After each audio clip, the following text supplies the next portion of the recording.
Akala ni Bea makakalusot na siya sa lahat ng kasinungalingan niya pero sa pagkakataong ito, may ebidensya na laban sa kanya.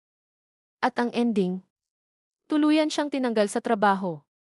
Sa episode na ito ng Someday, hinarap ni Bea si Igis Camille at sinubukan niyang ipaliwanag ang lahat ng nangyari. Sinabi ni Bea na wala siyang alam tungkol sa isang palabas na kapareho ng konsepto ng love list. Iginiit din niya na sina Billy at Mori ang magkakasabwat at siya pa raw ang sinaktan at tinakot ni Mori. Pero hindi na naniwala si Ines Camille. Biglang ipinakita ang isang recording kung saan maririnig ang boses na tila umaamin si Bea na ninakaw niya ang idea ng love list. Dahil dito, lalo siyang nataranta at sinabi niyang fake ang recording at hindi raw iyon ang boses niya. Pero para kay Ines Camille, sapat na ang lahat ng nangyari para mawalan siya ng tiwala kay Bea.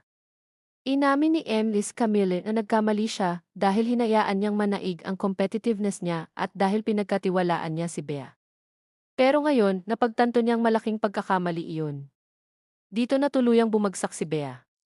Nakiusap siya ng paulit-ulit at sinabi niyang wala siyang ginawang masama.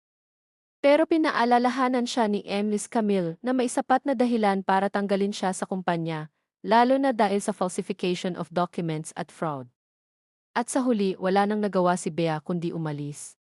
Pero bago siya tuluyang umalis, naglabas pa siya ng galit at sinabing malaking pagkakamali ang ginawa ni Ines Camille sa pagpapaalis sa kanya.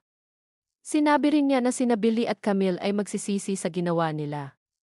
Pero ang malaking tanong ngayon, ano ang susunod na gagawin ni Bea matapos mawala ng trabaho at tuluyang ma-expose ang mga kasinungalingan niya?